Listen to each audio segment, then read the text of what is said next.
Abra a tua Bíblia em Atos, capítulo 3, é a nossa lição inicial, não é a principal, a inicial. Atos, capítulo 3. O versículo será o primeiro em diante. Diz assim o livro sagrado: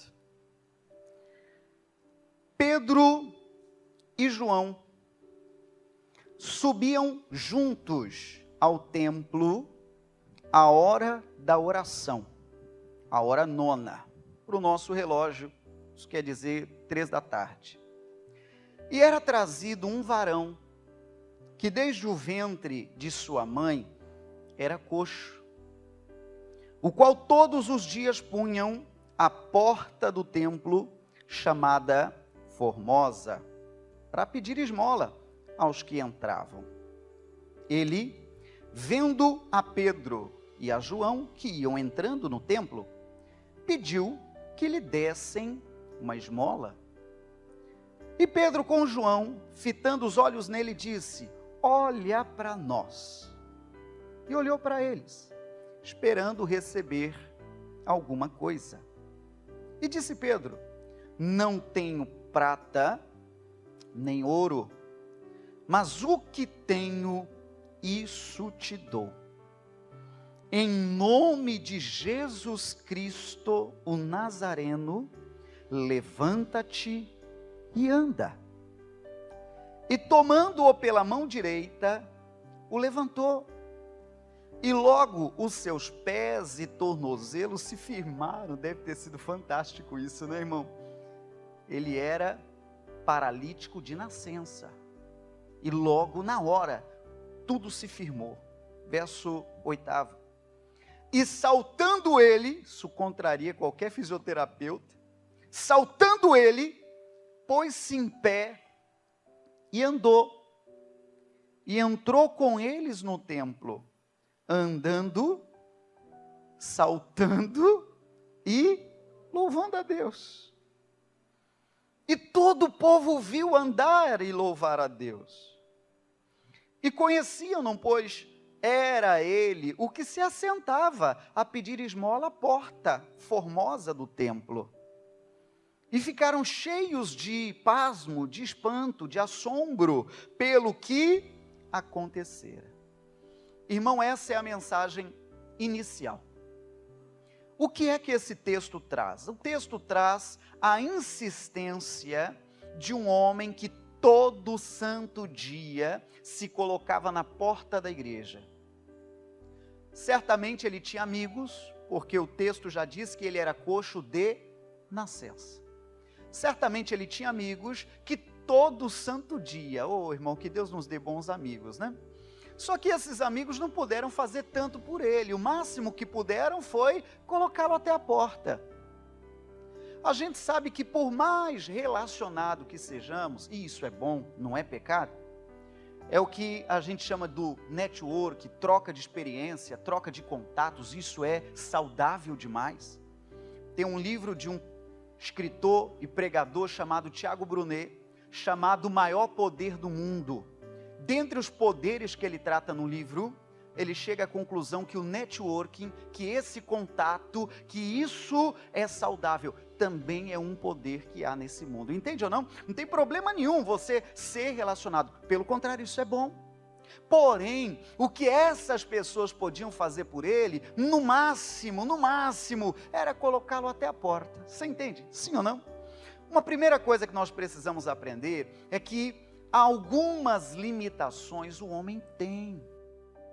Por mais que ele te queira muito bem, por mais que ele goste de você, por mais que ele tenha simpatia por você, ele será limitado. A partir dali, a partir do entrar pela porta, é só Deus.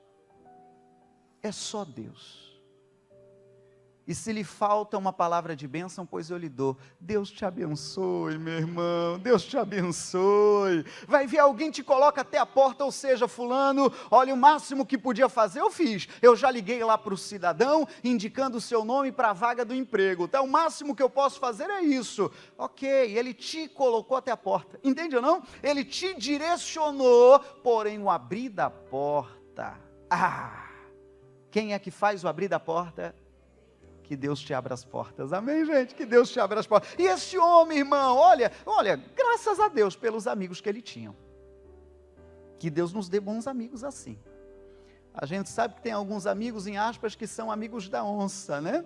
Nos leva para o caminho mau, nos leva para o caminho errado, para o caminho do pecado. Mas esses não, esses levavam o rapaz para a igreja, levava para a porta da igreja. Só que este rapaz, como eu lhe falei, com muitas limitações, ele ficava ali na porta, impedido de avançar, de entrar, ficava ali com toda a sua limitação. Ele, desde nascença com esse problema, ele aprendeu a se virar. O que a Bíblia diz que ele fazia? Esmola, era o que ele podia fazer. Vivia de esmola, em aspas, para se locomover. Vivia de esmola para ir até o ponto dele, ele escolheu a igreja. Ele também não é bobo nem nada, né? Deve ter imaginado, não, o culto tal é o culto mais cheio. Me leva.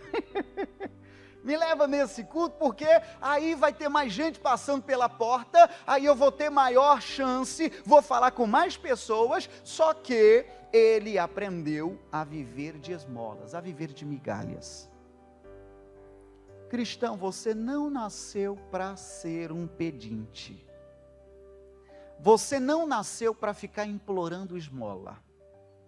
Às vezes você mesmo que está namorando, guarda isso é sério.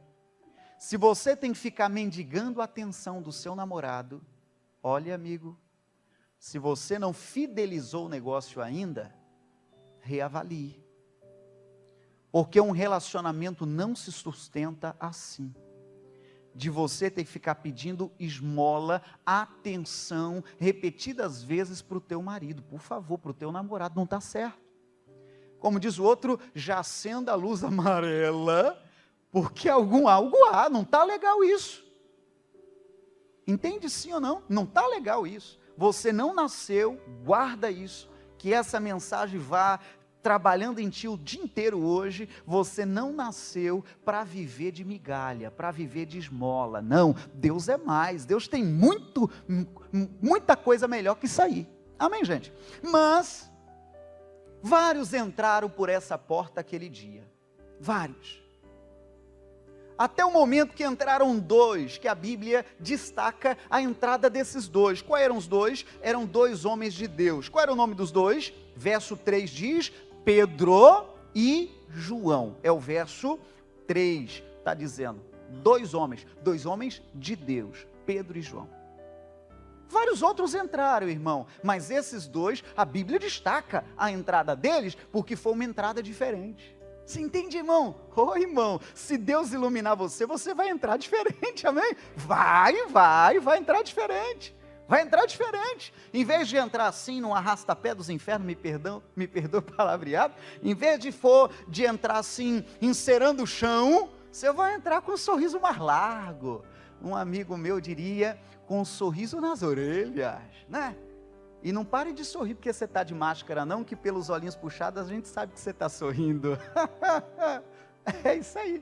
Diga amém, gente? Então, esses dois entraram diferente. Aí, irmão, eu imagino Pedro e João, eles eram discípulos. Você sabe toda a veste que um discípulo de Jesus usava. Você sabe como é característica, pelo menos em filme, pelo menos na história. Eram roupas bonitas, não eram coisa pouca não, boa, roupa de qualidade. Estava lá entrando, e então aquele pedinte pensou, é hoje que eu ganho o dia. Olha esses dois engravatados entrando. Para os dias de hoje seriam, né? Olha esses dois entrando, é hoje que eu ganho o dia. Olha, ainda é 9 horas. É hoje que eu ganho. Vixe, ó. Aí ele já estendeu a mão dizendo, ó, me dê aí uma esmola. Só que foi diferente. Diz a Bíblia que esses dois disseram, olha para nós, verso 4, olha para nós. E ele esperando receber alguma coisa, o verso 5. Aí o verso 6, que vai ser o principal da lição de hoje, e daqui a pouco eu te levo para um outro texto. Olha o verso 6, leia. Disse Pedro: não tenho prata nem ouro, mas o que tenho, isso te dou. Em nome de Jesus Cristo Nazareno, levanta-te e anda. Irmão, o rapaz que nunca andou, era paralítico de nascença, coxo de nascença. A Bíblia diz que ele saltou, ele andou e entrou aquele dia no templo. Amém, gente? Pastor, onde é que está a lição? Ouro e prata são bons. Nós não somos contrário à prosperidade. Houve um tempo em que a própria igreja, a história da igreja, defendia que quanto mais pobre, mais de Deus a gente era. Se você conhece um pouquinho da história, eu não estou falando desta igreja, eu estou falando a história da igreja de Cristo. Houve uma época que quanto mais pobre de maré, mais de Deus você era, mais pertinho de Deus você estava. E o pouquinho que alguém tinha, ainda vendia para dizer, agora eu estou mais bem com Deus. Olha que falta de conhecimento. Não tem problema nenhum você ter ouro e prata. Não tem problema nenhum você ser uma pessoa próspera. E pelo contrário, irmão, é tão digno, né? Você poder pagar suas continhas em dia. É ou não é? É tão digno, irmão, você pagar até antes do vencimento. Outro dia teve uma irmã que me contou um testemunho. Deixa eu lembrar qual foi o nome da irmã. Acho que foi a cooperadora Ariane que contou esse testemunho aqui para mim. Ela dizia, pastor, Deus me deu a graça, Deus me deu um recurso que eu não tinha, foi um recurso extra, ela ganhou, acho que foi uma causa na justiça. Pastor, eu estava assim com o meu carnê, as mensalidades da minha casa própria. Pastor, que alegria, eu cheguei na frente do caixa com toda a autoridade, e eu falei, paga tudo. E ela, irmão, olha, eu não tenho dúvida que essa aí vai ficar na memória dela. Cada hora que a maquininha fez tim, tim, tim, ela devia estar, glória a Deus, glória a Deus, glória a Deus. Pagou tudo, irmão. Se aplauda Jesus, diga graças a Deus. Que alegria, eu me alegro por ela. Oxe. Irmão, você ter aquele carnê assim de 60 prestações, sabe lá quantas? Chegar o dia de você falar, paga tudo, é gostoso demais. É como alguém que chega no posto também e fala, enche o tanque. Apesar de que hoje em dia levar arroz e feijão você já é um homem próspero, né? Mas abafa o caso. Voltando à seriedade da mensagem, então ele dizia, eu não tenho ouro e prata. O que você espera de mim eu não tenho. Eu sei que você está esperando que eu lhe dê umas moedinhas, eu sei que você está esperando que eu lhe ajude com uma esmola, com uma migalha, eu sei que você está acostumado a isso, me perdoe te frustrar, mas hoje você não vai ganhar migalha. Você entendeu o que ele quis dizer? Hoje eu não vou permitir que o dia de hoje seja um dia de migalha, eu não vou permitir, olha para nós. Aí ele olhou, vai ver, ele pensou, vai abrir o cheque. Ele falou, não é dinheiro que eu vou te dar. Eu vou te dar algo melhor.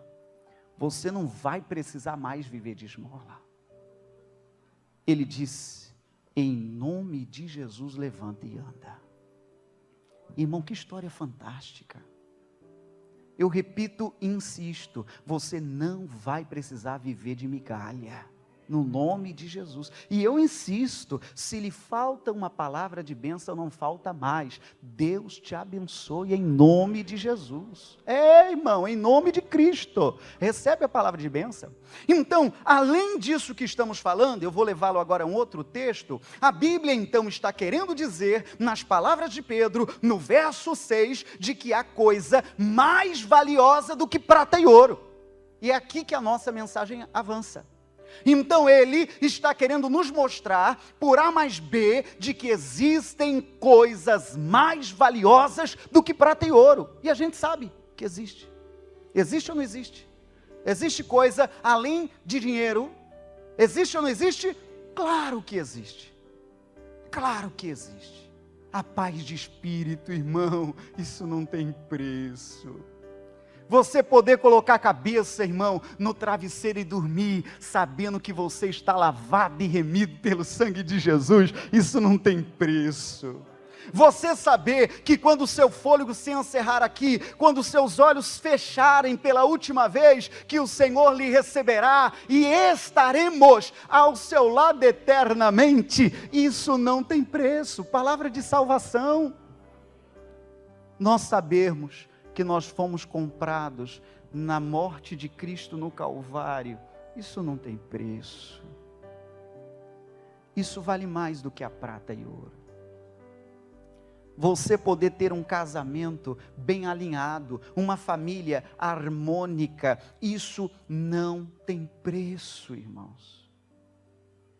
Pastor, existem coisas maiores do que a prata e o ouro? Existe. Vamos ouvir do homem mais sábio que já existiu, um homem chamado Salomão. Provérbios 16, verso 16, eu poderia esticar a mensagem um bocado, mas não farei isso, que ainda temos várias ações hoje. Mas eu vou lhe mostrar pelo menos duas coisas que o homem mais sábio que já existiu deixou para nós, afirmando que é melhor do que prata e ouro. Melhor. Não estou dizendo, repito, que não é para você ter prata e ouro. Eu quero sim que a igreja de Cristo prospere. Eu quero que o povo de Deus prospere. Eu quero que você cresça. E nós estamos com fé poderosa de que esse tempo todo de paralisação, que Deus não permita termos o desgosto de passarmos apuro. Essa é a minha oração. Amém, gente? Essa é a minha oração. Você já me ouviu falar ainda antes da quarentena, a minha oração é que nenhum projeto teu pare, nem mesmo nenhum projeto desta igreja pare por falta de recurso, que Deus não permita nós termos esse desgosto. Amém? Não permita. Vamos lá? Provérbios 16, 16, talvez é a última leitura de hoje. Olha lá o que diz o verso 16, posso ouvi-lo? Quão melhor é adquirir a sabedoria do que o ouro. Então, a Bíblia já está contando que o que é melhor do que o ouro, o que é? Sabedoria. Porque tem gente que tem um tanto de ouro, ganha um tanto de herança, destrói tudo. Tem ou não tem, irmão? Pessoa que ganha uma bolada, que você diz, puxa vida, o fulano não precisa trabalhar nunca mais. Pois é, se ele fosse sábio, né? Começa a dilapidar o patrimônio. Outro dia eu vi uma matéria de um rapaz, eu achei, meu Deus, que coisa séria. Ele ganhou numa dessas loterias esportivas uma bolada, irmão. Aí ele começou a extravasar, ele achou que o dinheiro não ia acabar. Ele chegava nos restaurantes, restaurante assim, irmão, sem época de pandemia, é claro, assim, gente pelas janelas. Aí, em uma certa altura, ele mandava lá o musical parar, ele assumia o microfone e dizia, alô, gente, ó, hoje eu estou tão feliz que eu quero que vocês saibam, ô garçom, fecha aí a mesa de todo mundo, hoje é por minha conta. Saía pagando de todo mundo, irmão. Pena que eu não esbarrei em algum restaurante que ele estava. Saía pagando de todo mundo, hoje é por minha conta. Deixa aí, não precisa nem me falar quanto foi não, deixa comigo que eu pago. Ô irmão, um repórter fez uma matéria com esse rapaz, hoje ele está pobre de marré. Os pais tinham o sonho da casa própria, você acredita que nem a casa própria ele deu para os pais? Então agora ele carrega remorso, pagava para estranho e não deu a realização do sonho dos pais da casa própria. Entende o que eu estou falando? Estou falando? É falta de quê, irmão? Sabedoria. Ele tinha ouro, mas não tinha sabedoria. E tem dois, vamos lá? No mesmo verso 16. E quão mais excelente é adquirir a prudência do que a prata. Então está muito claro a lição para nós. Existem pelo menos duas coisas, poderia falar demais. Existem pelo menos duas coisas que são mais valiosas do que o ouro e a prata. Quais são? Vejamos como é que você está de memória. Quais são? Sabedoria é a número 1. Qual é a número 2? Prudência. São as duas moedas que valem mais que real, vale mais que ouro. Silvio Santos que tem muito dessa, né? Olha, você ganhará em pedras de ouro, que vale mais do que dinheiro. Você já viu esse comentário? Hein? Seja qual for a moeda, seja o dólar, seja o euro, seja qual for, existem moedas mais preciosas, mais valiosas. E a moeda é sabedoria e prudência. Aí eu trato de uma forma mais compacta, irmãos, de que lá em Provérbios 8:12, a Bíblia diz que a sabedoria, ela mora com a prudência. Eu acho fantástico esse texto. É como se elas fossem irmãs.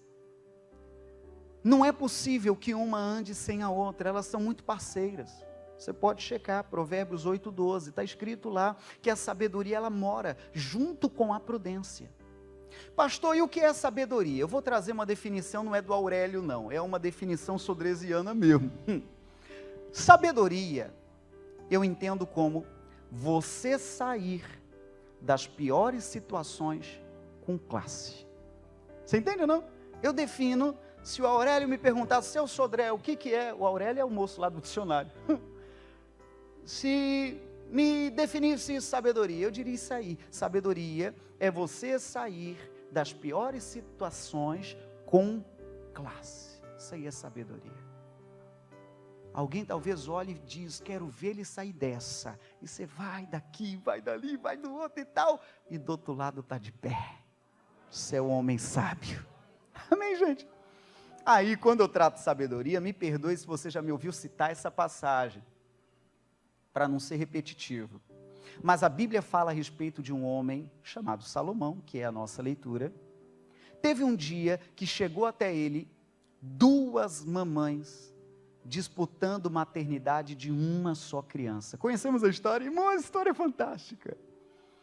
Acontece que de noite, uma mamãe, ela virou sem querer, claro que foi sem querer, sufocou o bebê e o bebê morreu. Isso era de madrugada. Ela vendo o seu bebê morto, o que ela fez? Ela colocou o bebê morto lá na cama da sua amiga, que também tinha um bebê pequeno, pegou o bebê vivo, colocou na cama dela e voltou a dormir. Diga daí, meu Deus, que coisa. Você vê furto de bebê, não é novo não, né? A gente viu outro dia, furto de bebê, isso aí é antigo. Quando acordou, há quem diga que coração de mãe não se engana, a mamãe, que agora estava com o bebê trocado e bebê morto, ela olhou aquilo e falou, esse bebê não é meu. Nós já pregamos uma vez essa passagem, de você não carregar bebê que não é seu, de você não carregar mágoas e outras coisas, não carrega, esse bebê não é teu, amém gente? Aí ela olhou aquilo e falou, não é meu, não, aí daqui a pouco acorda a amiga, felizinha, com outro bebê no colo, que nem dela era. Ela bateu e falou, meu bebê é esse aí. Não, como assim? Não, meu bebê é teu, é meu, é teu. E virou aquele fuzuê, ninguém se entende. Aí disseram, tá bom, então a gente vai precisar procurar ajuda. E não foi o ratinho que não existia. Teste do DNA. Vamos procurar ajuda. Os assuntos mais difíceis, eles levavam ao rei. Quem era o rei? Salomão. Não é fantástica essa história? Quem conhece, levante a mão, não é fantástica essa história? E então, chegou esse caso, Salomão atendia vários casos, não era só o dela. Chegou a senha dela, e já entraram, é meu, não é teu, é meu, o Salomão, ei, o que se passa? O rei, essa está dizendo que o filho é dela, e essa está dizendo que também é, o que o senhor decide a gente fazer? Ah, isso é fácil. Corta a criança no meio. Metade é dessa e metade é dessa. Próximo. Numa praticidade. Quando ele deu essa ordem, eu imagino que o negócio foi bem cenográfico. Vai ver, já veio o ajudante do rei, já com um facão desse tamanho. Rei, onde que é para cortar? Quando ia sendo executada a ordem do rei, uma das mulheres se jogou sobre o filho, sobre a criança, e disse, não me faça isso, eu prefiro ver o bebê com essa aí, do que vê-lo morto. Era o que Salomão precisava. Quem é que defenderia a criança, irmão? A mãe. Que história fantástica. Então foi decidido, entrega para essa. Ela é a mãe. Repito, como que eu defino sabedoria? Você gravou? Você gravou? Você sair das piores situações com classe. Repete isso aí. Você vai lembrar de mim um dia com essa frase aí, né? Você sair das piores situações com classe. Isso é sabedoria. Só que a prudência mora na mesma casa. O que é a prudência, pastor? A prudência já é você pensar melhor, medir as suas consequências e seus atos. Isso chama prudência. O bom é que as duas andem junto. As duas moram na mesma casa. A sabedoria não será vista se você não for prudente. A prudência não será vista se você não for um homem sábio. Palavra de Deus para nós. Poderia ler mais, como já te contei. Mateus 7, por exemplo, 24, eu apenas cito. O Senhor Jesus fala que o homem prudente edifica a sua casa sobre a rocha. E o homem que não é prudente edifica a sua casa sobre a areia. E tanto mais poderíamos falar. Palavra de Deus para nós, amém?